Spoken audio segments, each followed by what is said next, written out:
28. A nuestro alrededor. Parte 2. En este programa conoceremos diversas formas para planear las actividades del proyecto. Realizar un proyecto requiere que nos organicemos como equipo para llevar a cabo las tareas de una forma cooperativa. En otros programas hemos visto a nuestros compañeros buscar información para su proyecto. El siguiente paso es la formulación y planificación de acciones concretas que permitan lograr sus objetivos. Para ello, es necesario hacer un calendario. ¿Qué problemas pueden surgir durante la organización de las actividades?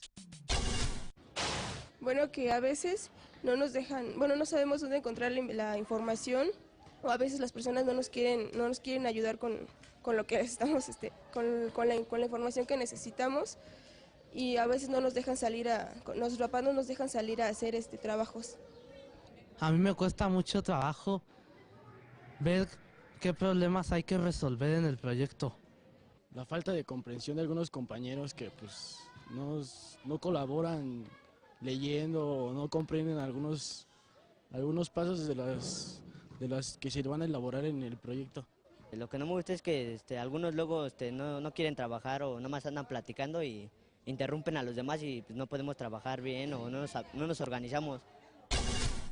Planear y formular implica que entre todo el grupo o entre los grupos de trabajo que se formen haya un momento de discusión colectiva, al mismo tiempo que esta discusión colectiva se base en referencias, en información escrita o documental que los alumnos puedan traer, llevar al aula, o información que traigan de sus experiencias. ¿Por qué? Porque el proyecto necesita nutrirse de lo que los alumnos han vivido y que saben acerca de esto que han vivido. Entonces implica un proceso de trabajo colectivo con la supervisión del profesor en términos de plantear preguntas, de cuestionar si en la planeación se están considerando las acciones más pertinentes que permiten conocer un fenómeno del entorno de los estudiantes. Entonces, es parte del trabajo del grupo, es un trabajo que implica manejo de información de diversas fuentes y también implica la atención del maestro para que estos proyectos realmente se enfoquen hacia un propósito, un objetivo que sea productivo.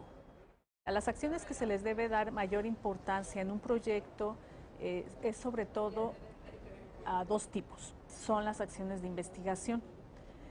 Justamente la posibilidad de proyectar implica empezar como a tantear el camino de aquello que nos puede resolver preguntas o dudas que tenemos, ¿no? Yo proyecto, pienso o imaginamos colectivamente con qué tiene que ver un fenómeno, ¿no? Por ejemplo, el papel de los medios de información. Trabajar con los medios en un proyecto implica pensar más allá de lo que yo hago cotidianamente. Entonces, tengo que investigar justamente para no quedarme en ese plano cotidiano. Al investigar me planteo preguntas, busco más información que tiene que ver con lo que yo vivo diariamente, pero también con lo que ocurre con los medios en otros contextos, ¿no? Y otra fase importante de las actividades que se deben de realizar en un proyecto son las que tienen que ver con las conclusiones y los resultados que yo obtengo de ese proyecto, ¿no? Entonces, estos dos momentos, investigación, toma de postura y conclusiones, son fundamentales en un proyecto. En un proyecto es muy importante que al momento de ir planteando las actividades que lo van a ir integrando, los alumnos y los profesores se den cuenta de que hay unas acciones que son imprescindibles. Sin ellas, el proyecto definitivamente no marcha, no se convierte en un proyecto. De este sentido, hay actividades que podemos llamar prioritarias, ¿no?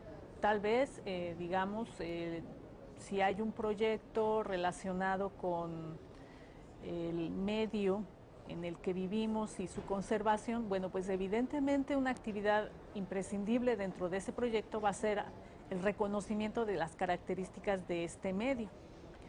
Yo no podría pensar que una actividad relacionada con los documentos, lo que me habla de lo que es el medio, va a ser la principal. O sea, en un momento dado ambas actividades deben tener un peso similar, ¿no? Pero, por ejemplo, esta que yo decía de un reconocimiento, cómo es el medio físico donde vivo para detectar sus problemas, no podría ser considerada una actividad menor.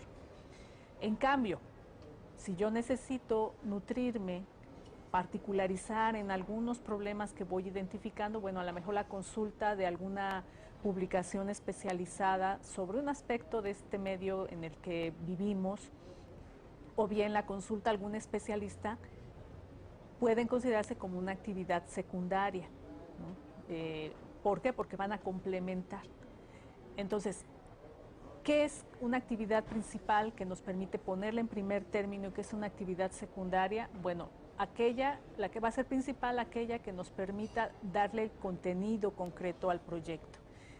Mientras que una actividad secundaria va a tener con aquello que lo amplía, lo complementa o nos permite ver matices del mismo.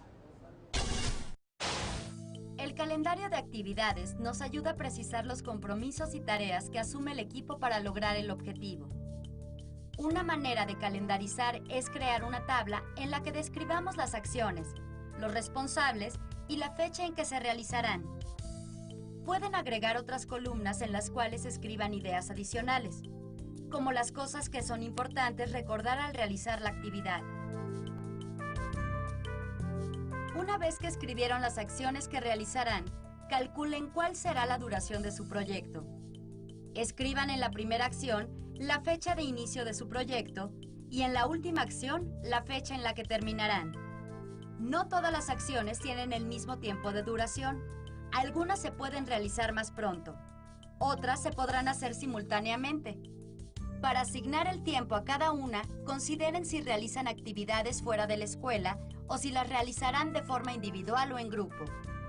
Recuerden que la planeación es importante, pues permite organizar las acciones y centrar los esfuerzos del trabajo para lograr el objetivo.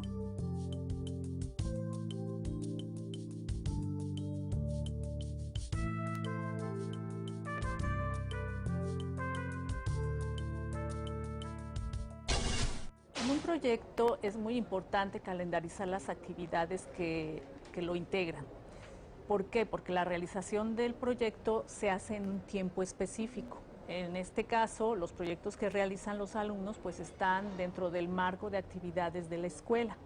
Entonces, si existe disponibilidad de 3, 4 semanas o más para hacerlo, las actividades que se definan digamos, en las primeras 2 o 3 sesiones de trabajo del proyecto en clase, se deben distribuir entre los intervalos que hay entre las sesiones en esas 3 o 4 semanas de las que se dispone. ¿Por qué? Porque este proyecto se tiene que concretar. El tiempo va a ser otro criterio para definir el que una actividad sea viable, sea realizable y, por otro lado, que nos permita jerarquizarla, ¿no? Brindar peso a las actividades que son fundamentales, si el tiempo es corto, es largo. Nos queda muy poco tiempo. Sí, tenemos que ir a la comisión del agua. Mejor hay que hacer otra cosa. Ya deje de estar jugando, vamos a hacer el trabajo. Si nos reprueban, todos vamos a tener la culpa. Ya en buena onda, ¿qué vamos a hacer? Nos queda muy poco tiempo. ¿Qué les parece si cada quien dice lo que puede hacer y a qué se compromete? Yo voy a la biblioteca a buscar libros que nos puedan servir. Bueno, voy a ir a un puesto de periódico a comprar una revista que tenga que ver con nuestro tema del desperdicio del agua. ¿Quién me dicta el cuadro del calendario? Yo te dicto. ¿Cuál es la página? Página 5. Nombre del proyecto. El desperdicio del agua. Telesecundaria 71. Faltan algunas acciones en el calendario. Ay, entonces tendremos que acomodar las fechas otra vez.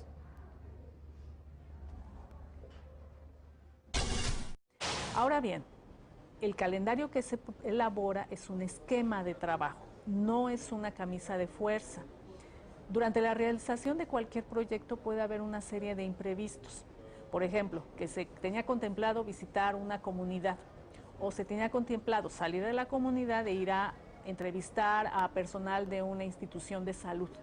Pero sucede que hubo problemas para el transporte, o bien cerraron temporalmente la institución, o la persona con la que queríamos hablar no está en ese momento. Bueno, esto no significa que no vamos a poder avanzar en el proyecto porque nos atoramos en esa actividad que estaba para esta semana. Tenemos que ser flexibles, tenemos que enseñar a los alumnos a ser flexibles y en varios momentos saber que el calendario como herramienta de trabajo nos permite hacer modificaciones que, sin perder de vista el propósito del proyecto, nos permita seguir adelante y sustituir esa actividad o trabajar sobre otra y luego volver sobre ella, esta que nos había presentado problemas, ¿no? Entonces, pero el calendario es fundamental porque también justamente es el que nos da la pauta para introducir otras actividades o hacer modificaciones. Como a mi compañero Salvador se le hace más fácil escribir, a él le tocó hacer el cuestionario y el permiso para investigar en la Comisión Nacional del Agua. Nuestros calendarios quedaron así. Buscar información sobre el agua en el mundo. Responsables Guadalupe y Marlene. Fecha, junio 2. Preguntar en la casa y en la escuela los lugares donde obtenemos la información. Acción. Buscar en periódicos y revistas algunas noticias del agua en México. Responsables Martín y Uriel. Fecha 2 y 3. Ir a la biblioteca en busca de revistas afines al tema. Ir al puesto de periódicos y revistas. Seleccionar las noticias nacionales con el problema del agua. Acción. Hacer análisis de la información. Responsables Guadalupe, Marlene, Salvador, Martín y Daniel. Trabajar en equipo requiere ser responsables y tener disposición para lograr acuerdos. No todos pensamos de la misma manera, pero podemos aprender a negociar, ceder y combinar las diferentes ideas y los esfuerzos colectivos para lograr nuestro propósito. En todo proyecto, la cooperación es muy importante. El trabajo debe de ser equitativo y compartido por todos los integrantes, de manera que asuman responsabilidades y haya solidaridad en la realización de las tareas.